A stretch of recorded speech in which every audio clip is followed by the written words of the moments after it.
আসসালামু আলাইকুম, welcome to Mithun agro. আশা করি আপনারা সকলে ভালো আছেন। আলহামদুলিল্লাহ, আমার গরুগুলো অনেক সুস্থ আছে, ভালো আছে।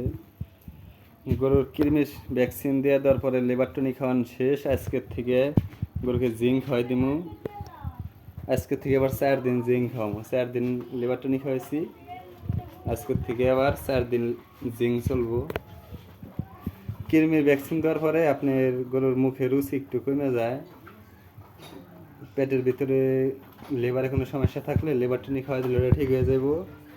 আর জিঙ্ক খাওয়াই দিলে আপনার মুখে রুচি ফিরে আসবো। আজকে কিছু গুরুত্বপূর্ণ কথা কমু। আজকের ভিডিওটা ভাই আপনারা পুরোপুরি দেখেন, শেয়ার করে দেন অন্যকে দেখার জন্য। আজকে গুরুত্বপূর্ণ কথা হইতেছে গিয়া ভাই আপনারা কমেন্ট করেন যে ভাই এবার আপনার গরুগুলা কিনা ভালো হয়েছে।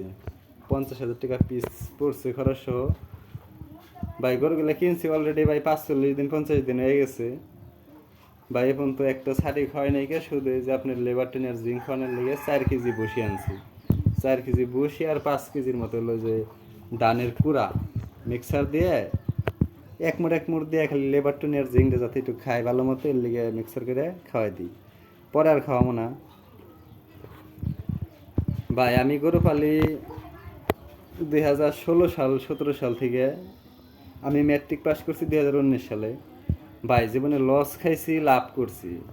লস হয়েছে, লাভ হয়েছে, কিন্তু যখন আস্তে আস্তে ভাই শিখছি। বড় গরু ফাইলে দেখছি, ছোট গরু ফাইলে দেখছি। বড় গরু আপনার পালা খুবই সহজ, মাংস ধরে ভালো, কিন্তু ভাই বড় গরু বেচা খুব কঠিন হয়ে যায়।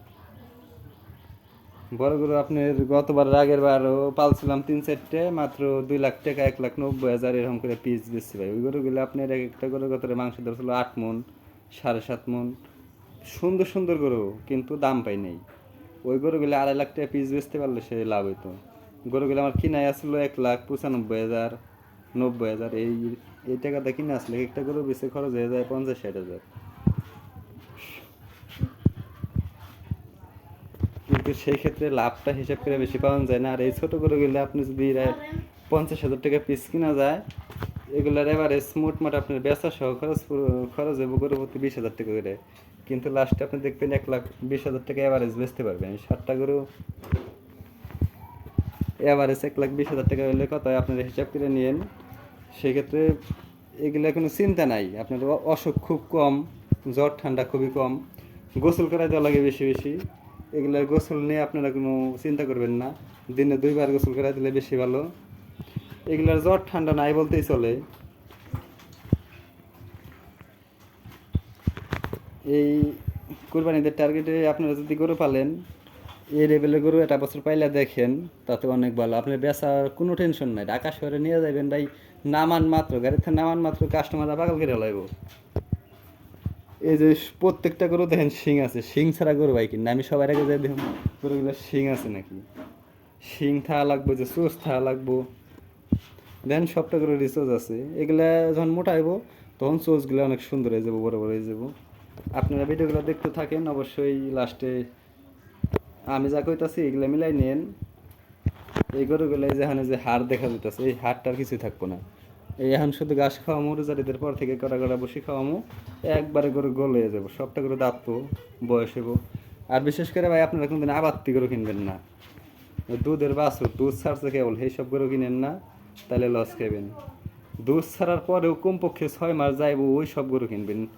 যাতে আপনার কোন বয়সের গরু কিনবেন, একটা গরুর 20 মাস বয়স হয়ে গেছে, 2 বছর হয়ে গেছে, ওই সব গরু কিনবেন। 1 বছর আপনি পালবেন, গরুগুলোর মোট প্রায় 3 বছর বয়স হয়ে যাব। 3 বছরের বয়সের গরু, সবটা গরু 2 দাঁত 4 দাঁত করে হয়ে যাব। ওই গরুগুলো ঢাকা শহরে নিয়ে গেলে বেচার সময় শক্ত থাকে, ওই গরুগুলো বাইঙ্গা যায় না। আর আবাত্তি গরু আপনি বাচ্চা গরুর ফিট খাওয়াই মোটা করবেন, ওই গরুর টাকি করে ঢাকায় নিয়ে যাবেন, গরু একবারে ভাইঙ্গে কাব হয়ে যাব। আজকের ভিডিও এই পর্যন্ত। এই ভিডিও বেশি বড় হয়ে যেতেছে। ইনশাল্লাহ আজকের ভিডিওটা ভালো লাগবে আপনাদের। যাই হোক, কিছু বুঝছেন কথাগুলো বললাম। আমি ভাই পোলাপান মানুষ, কথায় ভুল থাকতে পারে। ধন্যবাদ। আজকের ভিডিও পর্যন্তই।